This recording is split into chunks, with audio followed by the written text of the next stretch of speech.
서학개미들을 위한 이슈 심층 분석 시간이죠.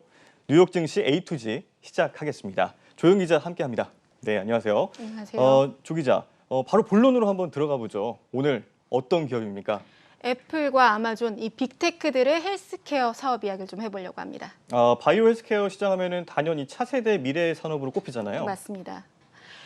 보면 이제 특히 코로나 팬데믹을 겪으면서 네. 원격 의료 서비스 시장이 급성장했는데요. 네. 아마존은 이커머스 그리고 애플은 아이폰 같은 이제 핵심 비즈니스 사업 모델이 있는데 여기서 점차 새로운 먹거리인 헬스케어 시장으로 좀 박차를 가하는 모습입니다. 이 코로나 시대 이 소비자들의 니즈에 맞춰서 보다 더 과감히 변신을 하고 있다라는 말씀이시죠? 맞습니다. 먼저 아마존 이야기를 한번 해볼 텐데요. 혹시 앵커는 네. 아마존 파마시, 그러니까 아마존 약국이란 말 한번 들어보셨나요? 들어보진 못했는데 유추를 좀 해보자면 뭐 아마존에서 뭐 약국을 같이 뭐 병행한다 뭐 이런 의미인가요? 차렸다. 네, 그런 의미 같은데요. 맞습니다. 아마존이 2018년에 필팩이라는 한 서비스업, 그러니까 서비스 스타트업을 인수했는데요. 바로 온라인 제조약 스타트업입니다. 이걸 토대로 해서 지난해 11월부터 본격적인 아마존 약국 서비스를 시작했습니다. 이 병원에서 처방전을 받거나 또는 온라인에서 의사를 만난 다음에 이 처방전을 아마존 케어에 보내면 아마존이 이 조제약을 고객에게 배달해주는 이런 서비스인데요. 이번에 프라임 멤버십 가입자들을 대상으로 좀 파격적인 서비스를 시작했습니다. 이른바 약 구독 서비스입니다. 구독 서비스. 네. 구독 서비스라고 하면 보통 뭐 신문을 뭐 정기적으로 구독하거나 뭐 우유 뭐 아니면 생수 뭐 이런 것들을 정기적으로 뭐 이렇게 받아보는 그런 서비스가 떠오르는데 맞습니다. 좀 비슷한 건가요?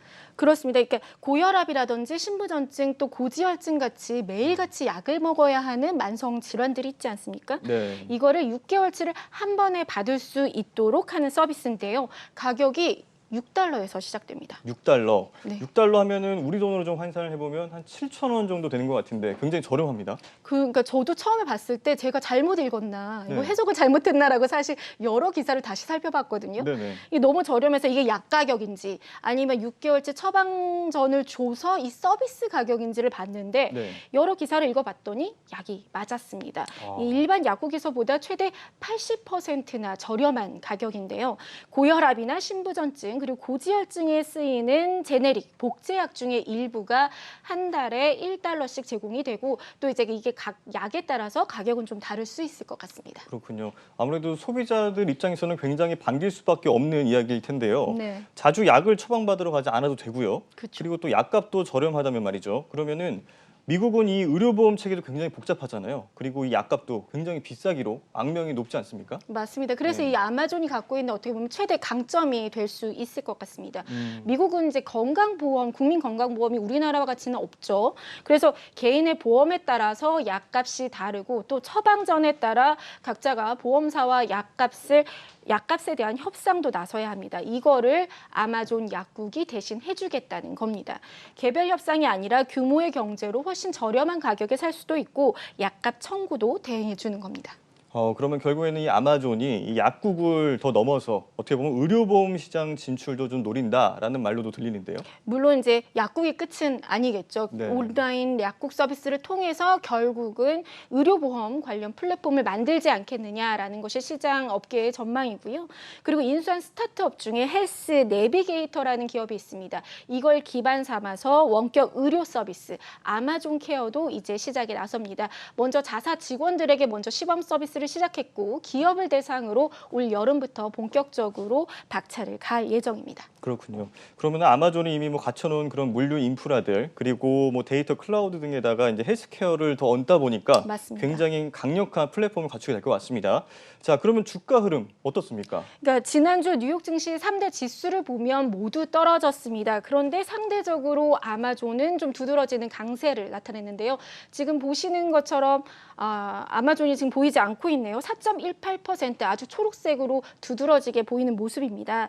이 월가 애널리스트들이 제시한 아마존의 목표 주가를 보면요.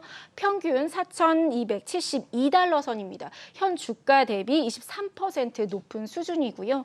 아마존 약국 뉴스에 따라서 미국의 대형 약국 체인인 월그린스와 CBC 그리고 라이트 에이드 등은 주가가 3에서 4%가량 떨어지기도 했습니다. 네, 그렇군요. 잘 알겠습니다. 이번엔 한번 애플 이야기로 한번 들어가 볼까요? 볼까요? 네, 애플이 2014년부터 이 애플 워치에다가 심박 센서를 장착해서 심박수라든지 그리고 심전도, 혈중 산소 수치를 잴 수 있는 기능 같은 것들을 계속 선보이지 않았습니까? 네네. 그래서 올 9월에 애플 7이 나올 예정인데 여기에 새 헬스케어 기능이 들어갈지가 관심입니다. 네, 그렇군요. 저도 이런 얘기 좀 들어본 것 같은데 뭐 당뇨병 관련된 뭐 기술 뭐 이런 내용 아니었습니까? 맞습니다. 특허를 취득을 했는데요. 네네. 올해 초 애플은 이게 침으로 찌르지 않아도 혈당 수치를 측정할 수 있는 기술 관련 특허를 취득했습니다.